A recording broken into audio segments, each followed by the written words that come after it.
Thanks for checking out this film review from the Dead Man's Party podcast. You could find our full archive of every unedited show if you subscribe to The Skeleton Crew on iTunes, Spotify, Podbean, or wherever you listen to podcasts. Be sure to support Dead Man's Party on Patreon. Link in the description. Enjoy the review. It's Dead Man's Party, and we are going on vacation with the Griswolds. This is National Lampoon's Vacation 1983. My name is Al. I'm here with Chris. What's up, Chris? Hey, welcome to Wally World. Yeah, let me get my gun. Let's go on a few rides with Aaron Duncan. What's up, Aaron? Not a lot. What's going on with you, Sparky? Sparky. Oh man, nothing, not too much. I'm here with Dinkums. I've walked him before the show. He's doing okay. So this is, like I said, National Lampoon's Vacation.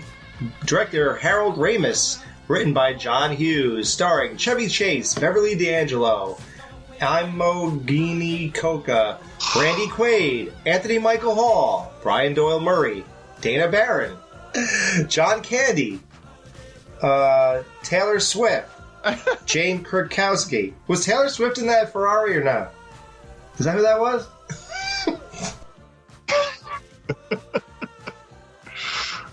Holy crap. Amazing. So let's get into the movie, I guess. So this is, Chevy Chase.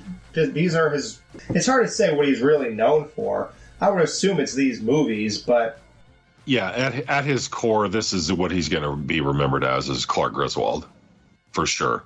Yeah, at the time, huge from SNL and the other shit that was going on. So, but yeah, this is like his legendary status, like. And I think it wasn't legendary until the Christmas one sealed the deal, right? Would you say? Yeah, isn't that weird? That was the third one, but that's like when this franchise like skyrocketed because that was such a huge blockbuster hit. It's like then people went back and like almost rediscovered those first two after that one came out. Yeah, and they like it more because of the third one, which is really crazy. Like that one is one of the rare movies where every minute is pretty much perfection. Yeah. So, Aaron, how old are you? Did you say you're 35? 36. Yeah. Okay. So you were born in what, 87 or 88? 87. Okay. So you were like 2 years old when Christmas Vacation came out at the theater. Yeah. When did it come out? December of 89.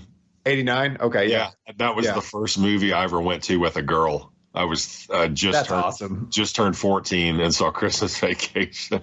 Well, it's kind of cool because if you think about it, like that kind of falls in line because like I bet it came out and probably when it came out, my parents were like, oh, well, Christmas Vacation is out, so we'll blast through the other ones. And so that would have been around that age that I was discussing earlier where it was like, oh, it was on and it's just part of this bigger thing. Right. And, obviously my parents, they probably weren't as big on European at that time as well. But like the two mainstays were always Christmas Vacation and this one. And this one, right? Yeah, my house was always European. That's all I watched.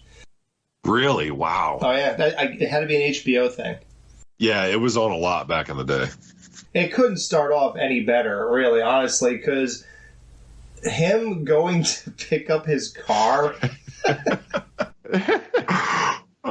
Everything about it, even the way he pulls up and he tells like a random guy who works here, well, here it is, and the guy just takes it and drives it away, and he goes, so did you bring your car? He doesn't give a shit. Right, and he goes, you bring your car? And he goes, yeah, well, someone took it somewhere. He's like, oh, okay, like, that's it, someone took it. As soon as he pulls in the parking lot and Eugene Levy turns around and looks at him, his face just drops like he's looking at a ghost, like, oh, fuck. And when I was a kid, I always wondered, like, why is he looking like that? But I guess it's because he knew that the car didn't come in, and now he's going to be forced to deal with that situation when Clark comes up to pick up the Antarctic blue car. Yeah. I love what was it, the Anarch Blue Sportster is what he was supposed to be getting? Sportswagon. Yeah, Sportswagon. And I love when he tried, like after the car's gone in the compactor, because like only Chevy Chase could pull this off, because like he's so good at these mannerisms of trying to do something that's impossible and like no selling it at all. Right. Like he fucking goes right up to the car that's been squished and tries to open the doors, and he's just like, he doesn't miss a beat of like, he's not like, oh, I can't get in, oh, this is fucked up. He's just like so natural about like all of his movements that like I feel like only he could do that. He was so good at physical comedy. It's incredible. And something else that's funny about that scene. So he drops off his old car, and in the span of about 90 seconds, his old car gets taken to a scrapyard, flattened, the windows busted out, and they bring it back to him before he even realizes what's going on. In literally the span of 90 fucking seconds. The most efficient scrapyard in the world.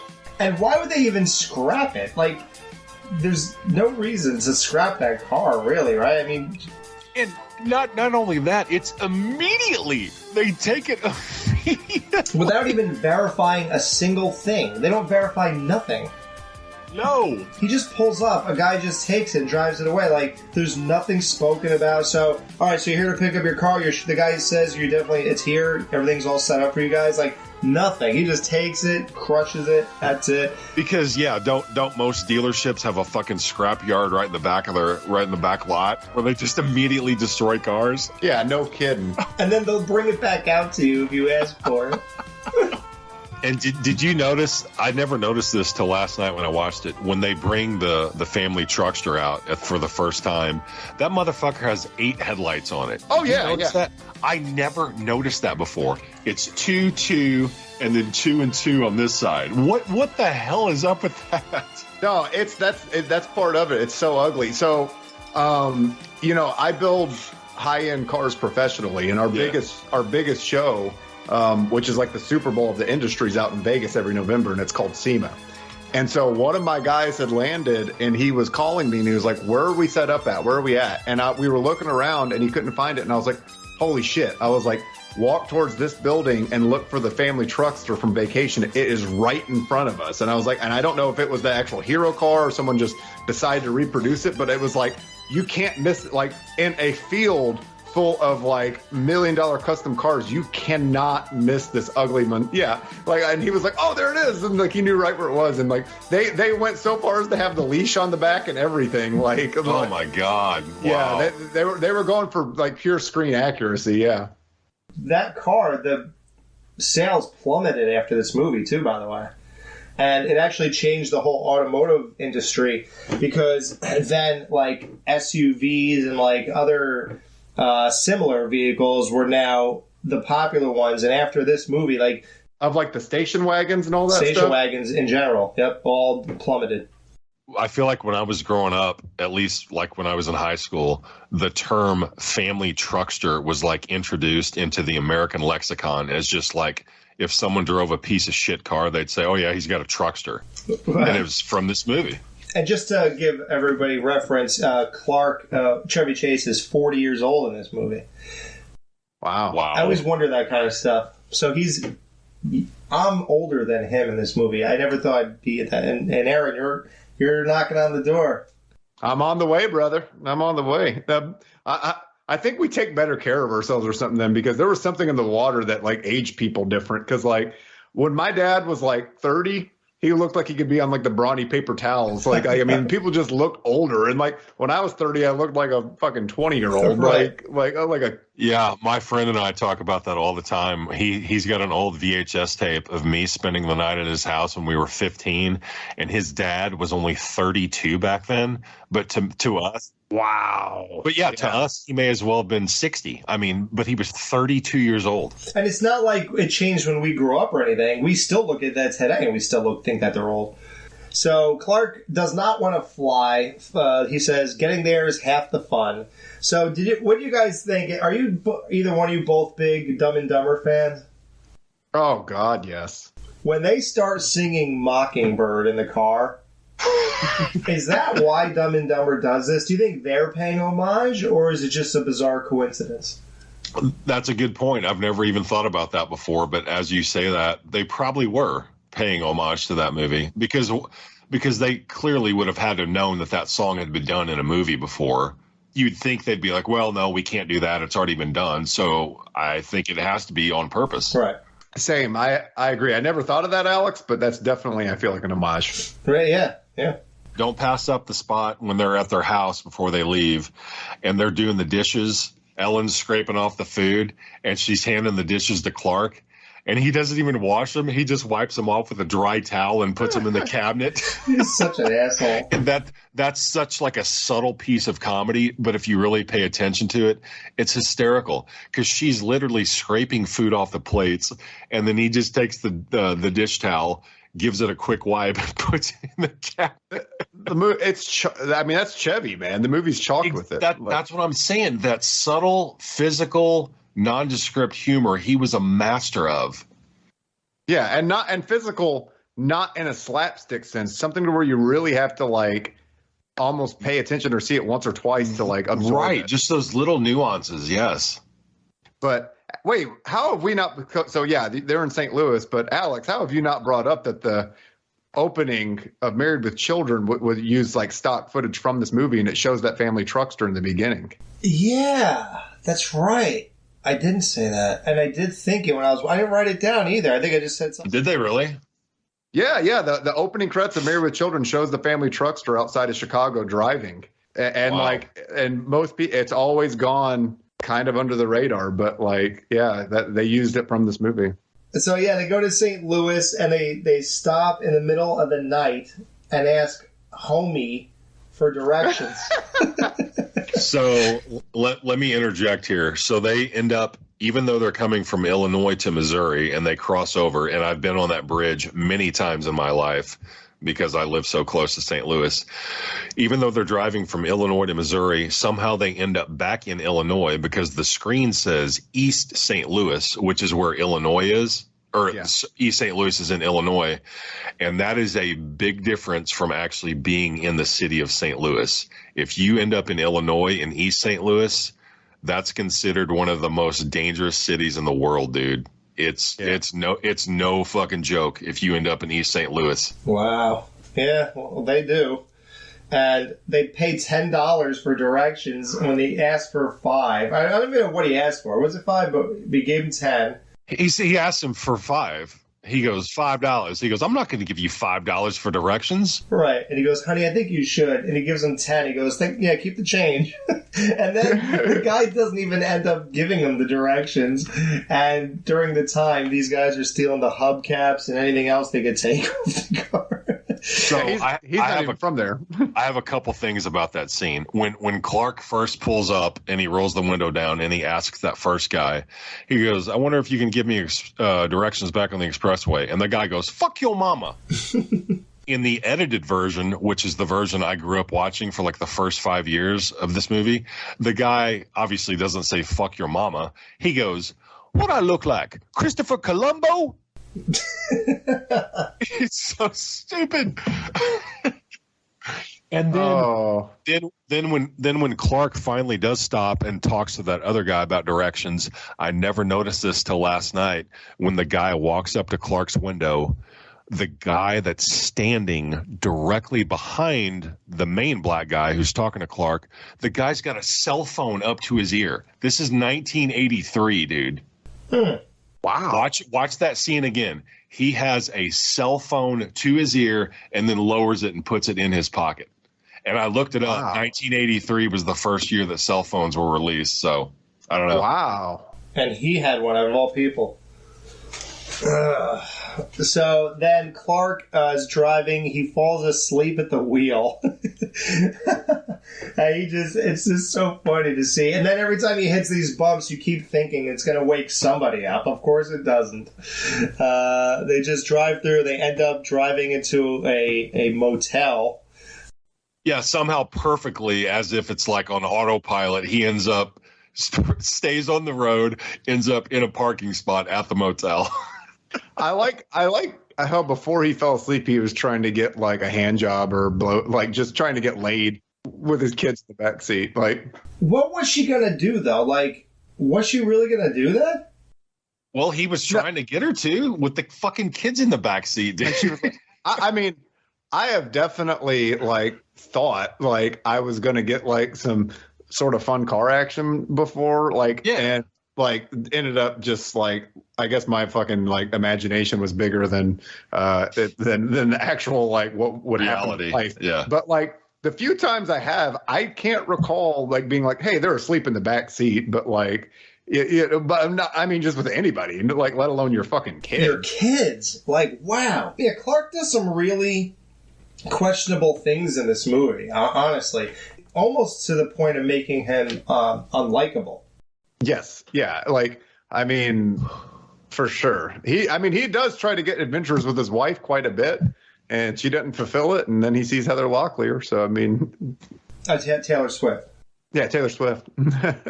What about the scene where they stop at the gas station and he can't figure out how to gas the car up, and then he sees the woman next door lower the license plate? Are you guys old enough to remember that when that was a thing?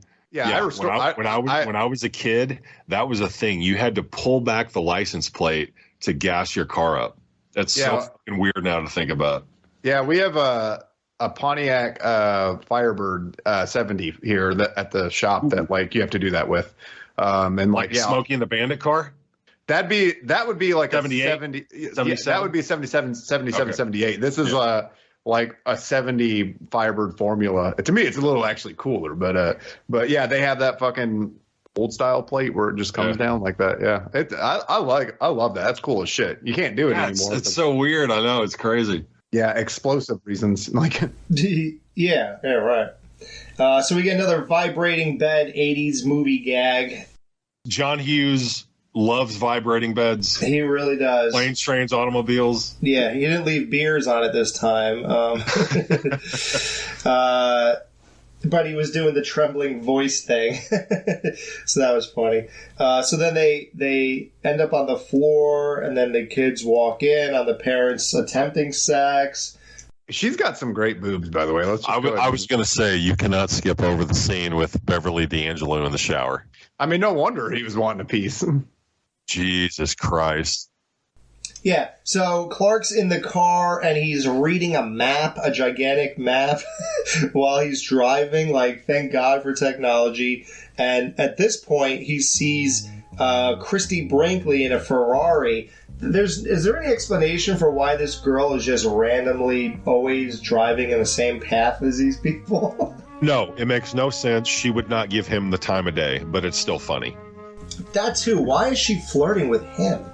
Some chicks like that. I mean, in the 80s, was he like looked at, I mean, maybe they liked the dad thing or the this or that, or maybe it was just a game to her. Like, she knew she wasn't going to fuck him. Like, so she's just playing. So now we get to a legendary character. Again, only legendary because of the third entry of this franchise, the Christmas Vacation. Eddie and Catherine, they go to their house now. You get to, and that's a cool thing. Like, if you grew up with the Christmas Vacation, it's kind of cool to see this and then go, oh, wow, so that's where Eddie lived. You know?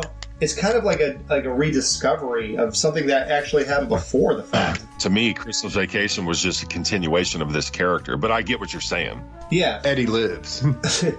Yeah, for me, it was, wow, look at that. So that's how it all started. The origin story of Cousin Eddie. Yeah. Yeah. So he has one kid born without a tongue. He asks Clark if he wants a cold one, and then hands him the rest of his beer. It's so good. I bet you could use a cool one. My cousin does that to me all the time, like with not beer necessarily, but any drink. Like he like just from seeing this movie, he does that shit all the time to me. Like, I fall for it every time. Okay, so we get to a weird part. Eddie French kisses his daughter. Okay, I'm glad you brought that up because not shocking. In this version, obviously she says, "I'm going steady," and I French kiss, and Audrey says, "So everyone does that." And she says, yeah, but Daddy says I'm the best at it. But in the edited version that I grew up watching for like the first 5 years, after she says, so everyone does that, the edited version, she goes, yeah, but my science teacher says I'm the best at it. Oh, that's much better. So when I saw the real version, I was like, whoa, that just gave this a completely different meaning. I'm glad they didn't back off on how horrible that is, but yeah, it's better. Like it's funny as I mean, it's like it's hilarious. Yeah, like it's like it just shows you how dysfunctional that fucking family is. And I like how they want to one up it, or they try to one up it in the next movie by having the game show host make out with his wife and daughter. We'll get to that. So the kid said his dad has asteroids. Nobody taught you how to use magazines. He goes, "How do you use a magazine?" No, that was a weird and cringy. Like again, I'm gonna reference the edited version that I grew up with. That entire scene was cut out of the edited version when they're looking at the porno mags. Right. So I did not even know that scene existed until I was about 15, and I finally saw the R-rated version. It's just so weird. You ever bop your baloney? Yeah. It's just so weird. Like a boy from school showed me that, or like he's like, oh, this guy at school. It's like he goes, guy taught me something really neat last year. That's the weird part to me. It's like how, because I feel like I stumbled upon it on my own. I was going to say, did you guys have someone show you how to do that? No, I didn't have someone show me, but I do remember this kid. His name was Paul Apicello. He's the one who told me about it, and I was in like middle school. Shout out, Paul. Paul, yeah. He was a total scumbag. He actually kind of looked like a dumbed down version of Tommy Morrison. Oh, wow. But he was just fatter and dumber, but yeah. I mean, it's one thing if someone tells you about it, because like everyone tells people about everything, but saying someone showed you is like, oof. Yeah, I mean, I must have heard about it or something, but I definitely know that somebody did not physically show me what to do. Right. And now these days with these phones, these kids are all just going to be watching this shit. Oh, can you fucking imagine what these kids growing up today are watching on their phones? Oh, my God. So desensitized. I still remember looking at magazines that they hid in the woods somewhere, and everybody has to go and find them in the same place. Dude, yeah. I had the exact same experience. I had a friend who lived by a park with a little patch of woods, and they had magazines in a plastic bag hidden in the woods that people would just go and look at. So the son is wearing a sporty crop top and a cutoff jean shorts that are short shorts. Like, wow. And we thought Apollo and Rocky dressed bad. Those crop tops were like a thing back in the 80s, especially like if they had a number on it, like almost like a jersey. You'd have like a cutoff T-shirt and it would have like 82 on the front or something. So fun. I had one too. I don't get it. You wore a crop top? Yeah, back when I was like 10. Yeah. Dude, I got a buddy, and he's not really in the best of shape that dresses like that all the time. Still? Yeah. Oh my God. Wow. I like how Eddie says he got laid off from the asbestos factory. And in this one, Eddie's just kind of a dumbass, but I feel like by the time they get to Christmas Vacation, almost like Rocky V, they turn Eddie into almost a caricature version of this version of Eddie, because he's really a total, just complete dumbass in Christmas Vacation. And in this one, he's just kind of like a scummy redneck kind of guy. I like way more the Christmas Vacation version of him. He's endearing. Yeah, he's endearing. Here, he's just a scumbag. Like, he's like, if he could borrow a few bucks, he goes, oh, sure. He pulls out his wallet. He goes, $52,000. $52,000. Which back then is like asking for almost $200,000. Or when he's out at the grill cooking, and he goes, how do you like yours, Clark? Medium rare, a little pink on the inside. No, your bun. Light or dark? What do you guys think about what that song, A Holiday, like how well that goes with this? Oh, God. Lindsey Buckingham, man. Yeah. And could you ever think of that song without these movies? It's literally so goes hand in hand. That's the funny thing. Every time I watch these movies and that song plays, it is so amazing and so nostalgic for me. But I have never one time in my life pulled up that song on its own, like on my phone or anything, just to listen to it. It's only when I watch these movies. But when I do, it's fucking perfection. It's incredible. Right. You know, it's funny. Every single time me and my wife get on vacation, like when we're off work for the next 5 days or whatever, we always, it's a joke, but now it's become like, you know, a real part of our life. Like as corny as the Griswolds, we always play that vacation song from the Go-Go's, I think it is. Vacation, all they ever wanted. Oh, yeah. Like, every time, like it's become a total running gag in our family. Like, and our daughter's gonna hate it too. She's gonna be like, "Oh God, these two losers!" Like every time we go on vacation with her or whatever, and we get in the car, that'll be the first song you play before you take off out of the driveway. Like it's just a laughable, corny ass joke now, but we do it all the time, and I guess that's our family's version of this crap. Are you going to be a Griswold like dad, Alex? I don't want to be a goofball to my kid. Like I don't want that. I'm going to send you I'm going to get you a pair of blue jeans and white New Balance sneakers. So how do you guys feel that Mr. Shirley is running the tent motel, wherever the fuck that is? He's running that. Mr. Shirley, of course, Brian Doyle Murray, the guy who I actually like over Bill Murray, and he of course was in Christmas Vacation as Mr. Shirley, but. Was this not a total waste of this guy's potential? Like, they did not give him any good lines as the motel, or whatever you call that, manager. Nothing, right? What a waste of this actor. You know, I didn't look into it, but I was kind of wondering if there was more there that that ended up on the cutting room floor, because like, why would you not? I was kind of wondering the same thing. Like, why? I mean, but then again, I mean, there's movies where you have like a cameo with somebody and they say nothing and you wonder like, why did they say so little? But like, especially in 1984, I think, or 83 when this came out, like 98-minute runtime for a movie, a comedy specifically, was probably pretty long. So they probably just were like, hey, even though this is great, it doesn't fit, the overall plot. It's not doing anything to enhance the story other than they're in this thing. Like, it's not moving along. So that's the only thing I come up with. But if there's something that you guys might know I don't, maybe there's some deleted something or another. I don't know. There might be. I don't know. He's still good in the scene, but even though it's a total throwaway scene, and he almost doesn't even look like himself. He's really slim back then, and he got way fatter as he got older.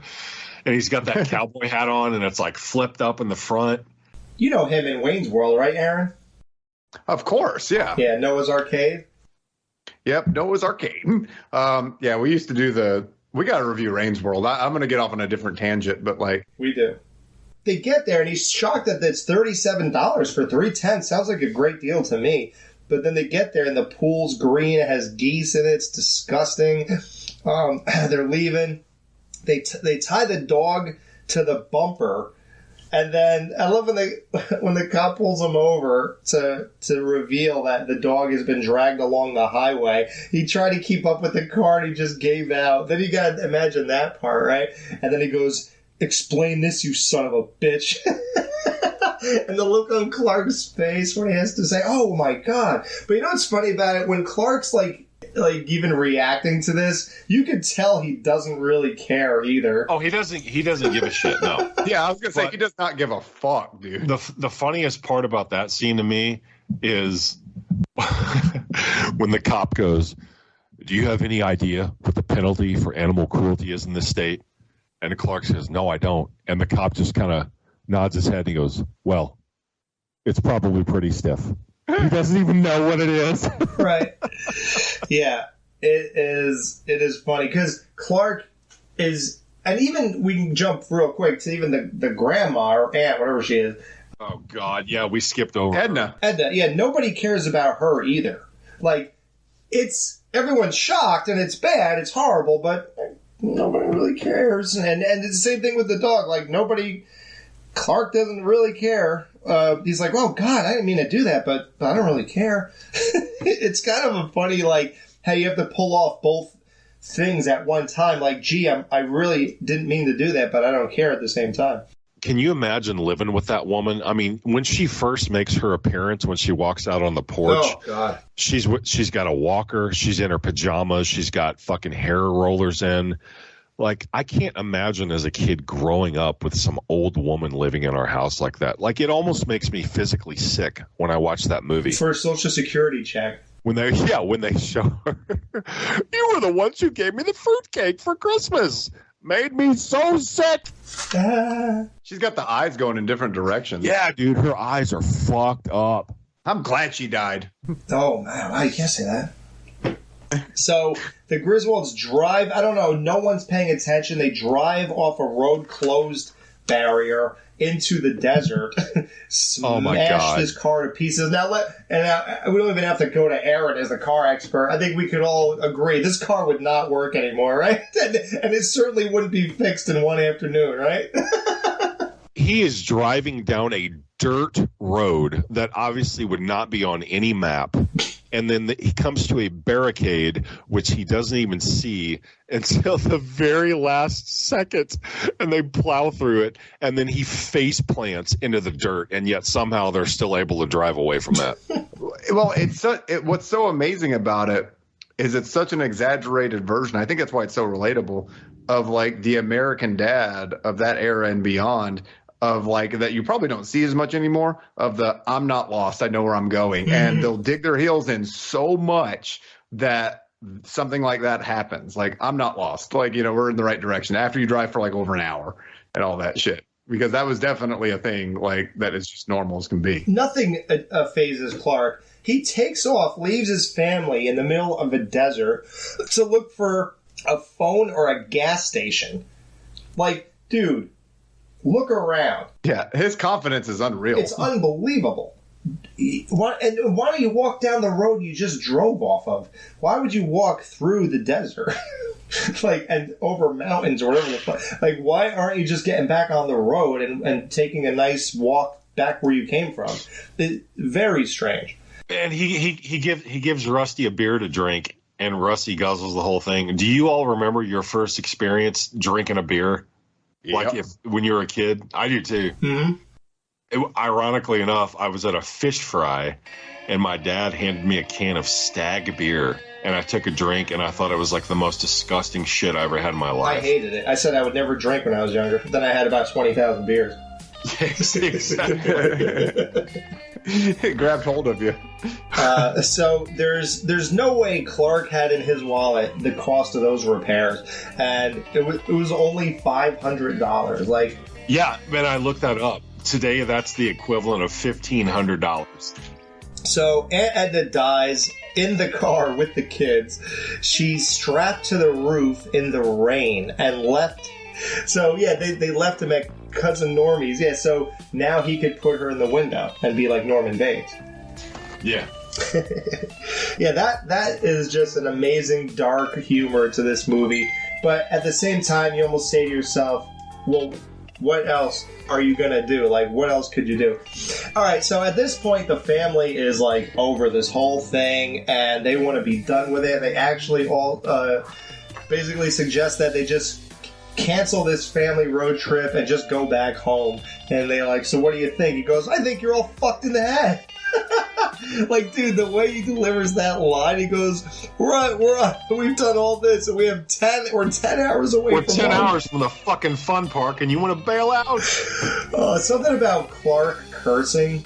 And it's funny because, again, when you grew up with the Christmas one, and European, I guess, European really doesn't have one of these moments, but the Christmas obviously has the big breakdown when he gets the Jelly of the Month Club. So when you watch this, it's like, oh wow, yeah. So this is kind of like what he does, I guess. Well, I believe, unless I'm mistaken, this one was rated R, whereas the other ones were PG-13. Which I don't know. I don't know how European was, but I know we'll get they to show that. girls' tits. Yeah, They show lots of tits, tons of tits. It was like, but Yeah, but that one was not R. Yeah, it's crazy. yeah, it's insane. But no, it's funny because too. I think in Christmas Vacation, the last thing he says when he has his freak out is, "Holy shit, where's the Tylenol?" And I kind of wondered if that was a callback to the aspirin thing that. Oh, wow. I never thought about that before. Holy. Dad, you want an aspirin? And so, like, it was like, they were kind of tying them together. Yeah. I absolutely thought that when I heard it. Absolutely. So then he eventually meets up with this blonde in the Ferrari in a motel. All these lies. He's the typical asswipe dad who says he worked for the CIA and all this. And goes, oh, not anymore. I used to, though. Like, He just keeps digging a deeper hole, everything he said. She gave him his out by saying, at least you weren't going to tell me you worked. So basically she's saying, I know you're lying about owning this motel or hotel, but at least you didn't tell me you worked for the CIA. And he goes, oh, no. I used to. I was. Like, oh my God, he's just so dumb. So he says now I just focus on my hotels and my airline. right. Yeah, he does that too. And he poses as a family so he could check them all out. My brother's ring. Yeah.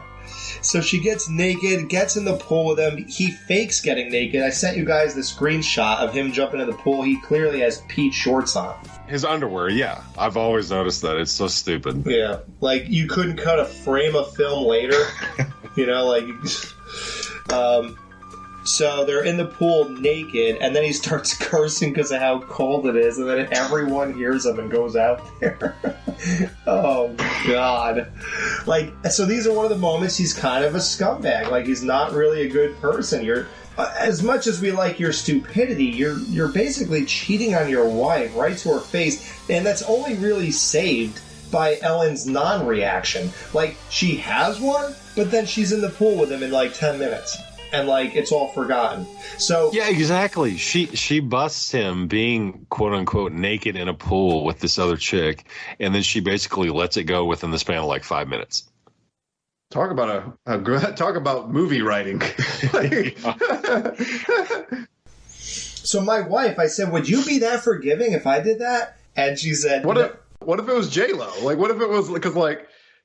That's Alex. That's Alex's hall pass. Yeah, because like you gotta think like Christy Brinkley or whatever is like probably his J-Lo, like you know for sure. Like so, like I don't know. But see, it would never be J-Lo. So let's just say it was a girl who's as hot as that. That still wouldn't be a pass. J-Lo would be a pass. She doesn't live that life that she could just hang out randomly in bars and hotels and nobody would notice. Right. So, yeah, that would... But, yeah, if it was her, my wife would not care. She'd be like, wow, you actually got your hall pass come to life? That's weird. But what are you going to say? Well, I like when Clark's trying to explain his episode in the pool with this woman. And he goes, you know, Russ, these long drives, you know, when you're older, it kind of makes you do things you normally wouldn't do. And he goes, like swimming naked with girls? Yeah, I like swimming naked with, well, not with girls. There's one girl. And yeah, so like I said, then Ellen swims naked with him. So they finally make it to Wally World. When you get there, does it not hit everyone's mind? Who would travel cross country for something this stupid? Like, it's like going to Six Flags Great Adventure or something. Like, I'm glad you said that. Aaron, have you ever been to Six Flags in St. Louis? Oh, too many times, yeah. Okay, yeah. So I grew up obviously in Cape Girardeau, so I've been to Six Flags a million times. The shit at Wally World, I mean, it's just like Six Flags, and they drive literally 75% of the way across the country to go to this place.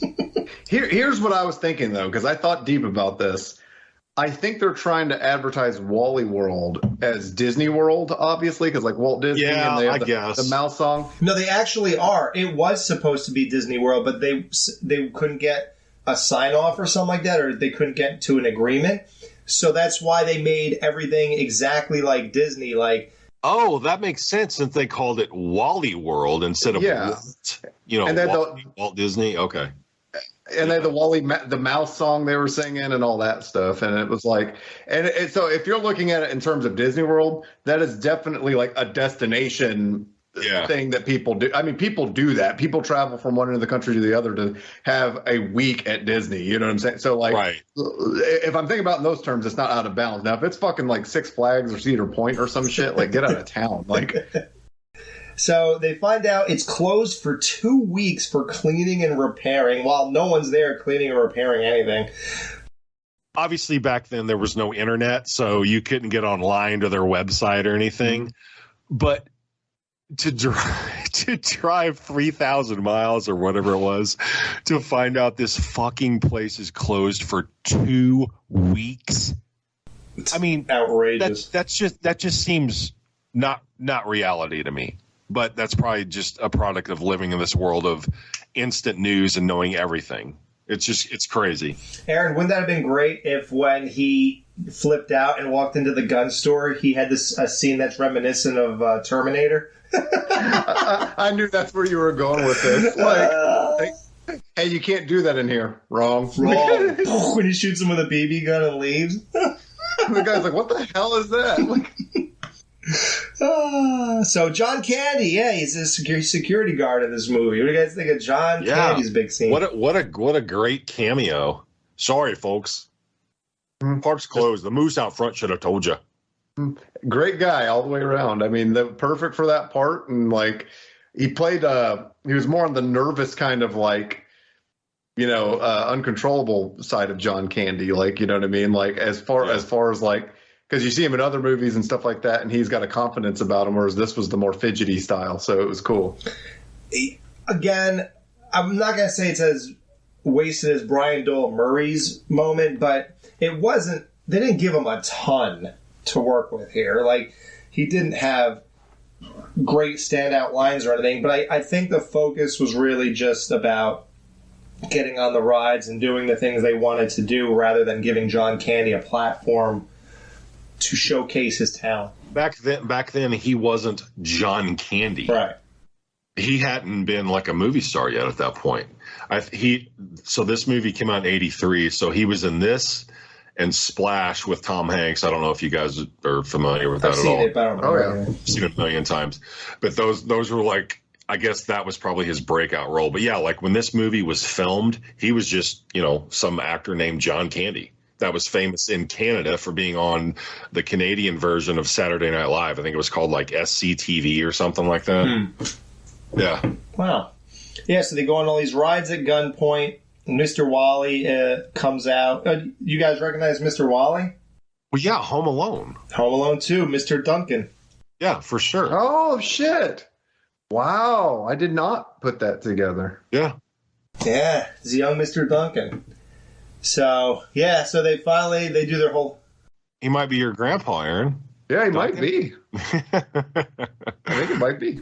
So how do you guys feel that the whole thing wraps up with absolutely no consequences for anything? That the cops would even let Clark walk around with Mr. Wally with his hand around him? Like, a man just held up a theme park with a gun, and he's able to put his arm around the owner within minutes and talk him into not making a big deal out of this. Like, is this worse than Ellen getting over him swimming naked with a girl in terms of movie magic?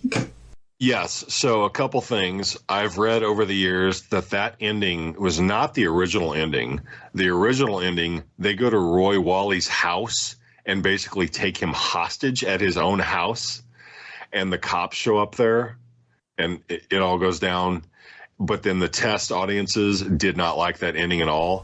So they reshot the ending. And that's why in this ending, Rusty is like 6 inches taller than he is in the rest of the movie, because they shot the theatrical ending for this movie like 6 or 8 months after they had initially finished production on this movie. Wow. And he went through a huge growth spurt.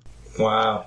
But yeah, no, they would not let Clark walk around with this guy who he just had at gunpoint. And the cops were just like, okay, just take a little stroll with him. That's fine. Yeah, it's okay if you talk your way out of this. Yeah. I think he must just be written as like the most endearing and forgivable person on earth or something like that, because he gets forgiven for everything. This dude, if people like bitch about like white privilege or something like that, Yeah, can you imagine a black guy did this? That's a totally different movie. Holy shit. Like if this is what people are basing it on, I might get it, because like, holy shit, like this dude's getting away with everything. He fucking fucks around on his wife. He like steals from a cash register. Like, I mean, this dude, no consequences for anything. Yeah.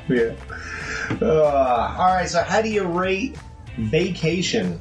That's the title. National Lampoon is the company, I guess, or the something, and it's just called Vacation. So, how many bags of hamburger helper are we cooking without the meat? Out of 5 for this one, Chris. 5 bags of hamburger helper out of 5, no question. This is my second favorite comedy of all time. It is a banger from start to finish. Absolutely love it. Wow. How about you, Aaron? How many bags of hamburger helper out of 5? I'm going 5 out of 5, dude. I mean, this is so great and relatable in an extreme format. I've always loved this movie. I feel it on multiple levels. It made me laugh all the way through. There's never a part in this where I was not entertained watching it.